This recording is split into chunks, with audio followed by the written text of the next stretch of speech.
యేసే బర్త్డే కదా. యేసే ఎంత తగ్గించుకున్నాడో కొద్ది మాటల్లో చెప్తాను. ఎంత తగ్గించుకున్నాడు అంటే చూడండి, మనందరి పుట్టుక మన చేతుల్లో ఉందా? లేదు. ఒకవేళ మన చేతుల్లో ఉందనుకోండి, మనము సెలెక్ట్ చేసుకుంటాం. దేవుడు ఆప్షన్ మనకిచ్చి ఎవరు కడుపులో పుట్టాలనుకుంటున్నావు అనే ఆప్షన్ మనకి ఇచ్చాడు అనుకోండి. ఇస్తే మనం సెలెక్ట్ చేసుకుంటాం. ఇప్పుడు పలానా వాళ్ళ ఇంట్లో పుట్టాలనుకుంటున్నాను, పలానా ఆమెను మాకు తల్లిగా, పలానా వ్యక్తిని నాకు తండ్రిగా అని మనం చూస్ చేసుకుంటాం కదా, మనకు ఆప్షన్ ఇస్తే. మరి దేవుడికి ఆప్షన్ ఉంది కదా. దేవుడే సృష్టించాలి, దేవుడే మనల్ని సృష్టిస్తున్నాడు. దేవుడే లోకానికి రావాలనుకుంటే ఆయనకు ఆప్షన్ ఉంది కదా. ఎవరి కడుపునన్నా పుట్టచ్చు, ఎక్కడైనా పుట్టచ్చు. ఆయన ఎంత తగ్గించుకున్నాడు అనేది 3 మాటల్లో చెప్తాను. ఫస్ట్ ఏంటంటే చూడండి, ఒక మాట ఉంటుంది, యోధా బెత్లెహేమా నువ్వెంత మాత్రము అల్పమైన దానివి కావు అనే మాట ఉంటుంది కదా. చూడండి, చాలా సిటీస్ ఉన్నాయి, పెద్ద పెద్ద అమెరికా లేదంటే కెనడా, చాలా చాలా పెద్ద పెద్ద ఊర్లు, పేరు పొందినటువంటి ఊర్లు ఉన్నాయి కదా. కానీ దేవుడు ఎక్కడ పుట్టాడండి? బెత్లెహేంలో పుట్టాడు. అది యోధా బెత్లెహేమా ఎంత మాత్రము అల్పమైన దానివి కాదు అని చెప్పాడు కదా. అల్పమైన దానివి కాదు అంటే ఏంటి అర్థం? ఆ ఊరు అంతగా చిన్నది, అంతగా పేరు పొందలేదు. అల్పమైన దానివి కావు అనేది ఏంటంటే ముందుగా అందులో ఆ ఊరికి అంత గుర్తింపు లేదు. అంత గుర్తింపు లేదు కాబట్టి నువ్వు అల్పమైన దానివి కావు. ఎందుకు కావు అంటే నువ్వు అల్పమైన దానివి అనుకుంటున్నావు, కానీ కావు. ఎందుకో తెలుసా? ఇక్కడే ప్రభువు పుట్టబోతున్నాడు. హల్లెలూయా. దేవుడు మనకు ఆప్షన్ ఇచ్చాడు అనుకోండి, నువ్వు ఎక్కడ పుట్టాలనుకుంటున్నావు అని ఆప్షన్ ఇస్తే, రౌతులపూడిలో పుట్టాలనుకుంటున్నావు ఎవరైనా కోరుకుంటారా? చెప్పండి. పైడిపోల్లో పుట్టాలని కోరుకుంటారా? కాదు. ఒక అమెరికా లేదంటే ఒక కెనడా లేదంటే ఒక మంచి మంచి పెద్ద పెద్ద ఊళ్ళో పుట్టాలనుకుంటాం. కానీ దేవుడు ఏంటంటే ఏ గుర్తింపు లేని ఊళ్ళో పుట్టాడండి. హల్లెలూయా. తర్వాత ఆయన ఎవరి కడుపు పుట్టాడండి? మరియ కడుపును పుట్టాడు. మరియకి ఏమైనా గుర్తింపు ఉందా? అదే మనకు ఆప్షన్ ఇస్తే, ఒక సెలబ్రిటీ అంటే ఒక మంచి మీకు ఇష్టమైన హీరోయినో లేదంటే ఏ చంద్రబాబు కడుపునో లేదంటే ఏ జగన్ కడుపునో, అంటే ఒక మంచి సెలబ్రిటీని ఎంచుకుంటాం మనం, అంతే కదా. ఒక మంచి సెలబ్రిటీని, గుర్తింపున్న వ్యక్తిని ఎంచుకుంటాం కదా. కానీ ఏ గుర్తింపు లేని మరీని ఎంచుకున్నాడు దేవుడు. హల్లెలూయా. ఏమి గుర్తింపు లేదు ఆమెకు, అలాంటి వ్యక్తిని ఎంచుకున్నాడు. రెండవదిగా తర్వాత అదే దేవుడు మనకు ఆప్షన్ ఇచ్చాడు అనుకోండి, నువ్వు ఎవరింట్లో పుట్టాలనుకుంటున్నావు నీదే చాయిస్ అన్నాడు అనుకోండి, ఒక మంచి ధనవంతుల ఫ్యామిలీని ఎంచుకుంటాం. అవును కదా, అంతేనా? ఏ అంబానీ కడుపునో పేదల ఇంట్లో ఎవరైనా పుట్టాలనుకుంటారా? ఒక పూట తిండి తిని ఒక పూట లేకుండా ఉన్న ఇల్లు ఎవరైనా ఎంచుకోరు. బాగా కష్టపడి ఇంటిని ఎవరైనా ఎంచుకోరు.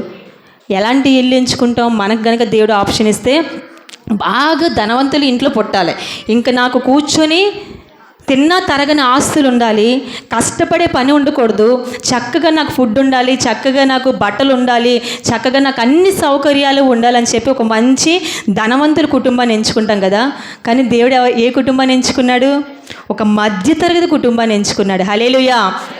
మరియా యోసేపులు చాలా మిడిల్ క్లాస్ ఫ్యామిలీ, కష్టపడే పని చేయాలి, వాళ్ళు వడ్రంగి పని చేసేవారు. చూడండి, మనకు ఆప్షన్ ఇస్తే హై లెవెల్లో ఎంచుకుంటాం. కానీ దేవుడు ఎంత తగ్గించుకుంటున్నాడంటే ఏ గుర్తింపు లేని ఊళ్ళో పుట్టాడు, ఏ గుర్తింపు లేని మరియకు పుట్టాడు, అలాగే మధ్యతరగతి కుటుంబంలో పుట్టాడు.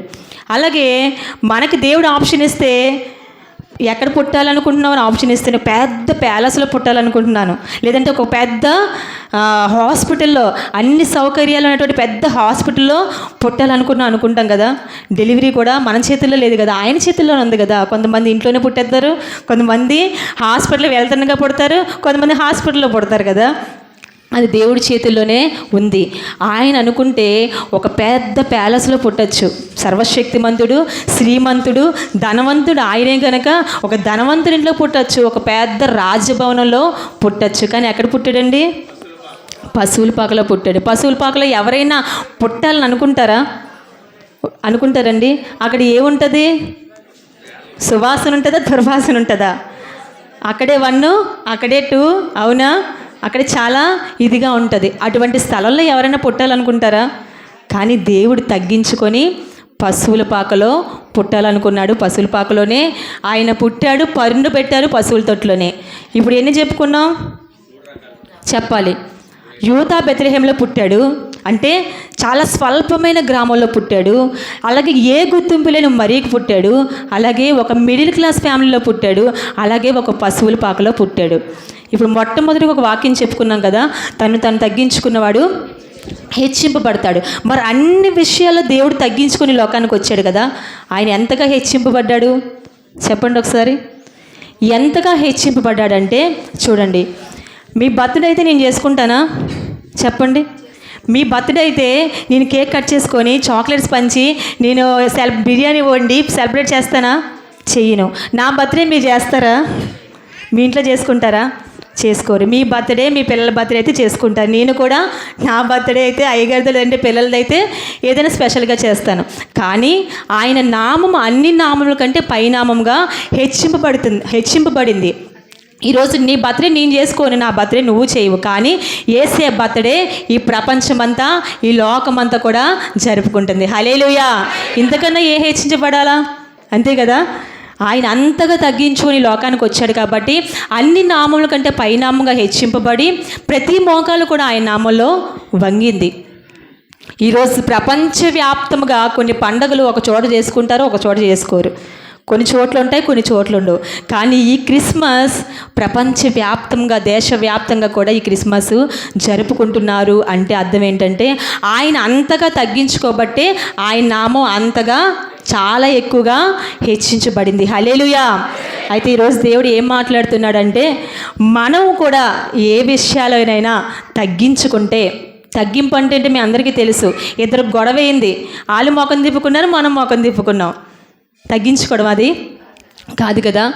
కానీ ఒకవేళ ఇతరులే మనల్ని బాధ పెట్టినా మనం వెళ్ళి తగ్గించుకొని వారికి క్షమాపణ చెప్తే అది తగ్గించుకోవడం. అంతే కదా.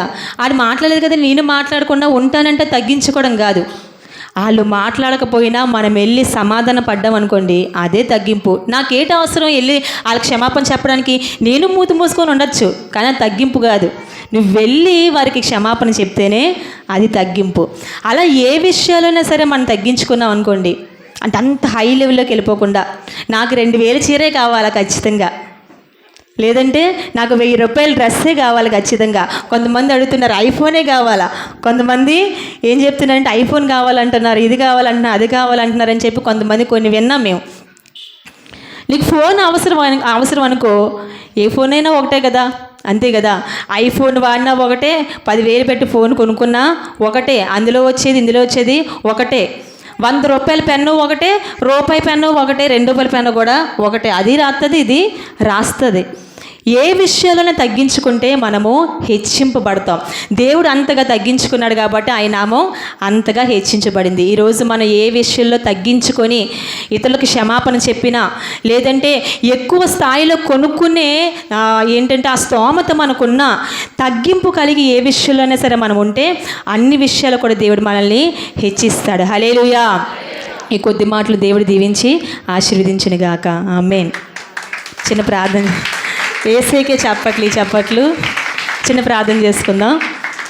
పరిశుద్ధుడా, గొప్ప దేవుడా, సర్వశక్తిమంతుడా, నీకు వందనాలు ప్రభువా. అవునయ్యా,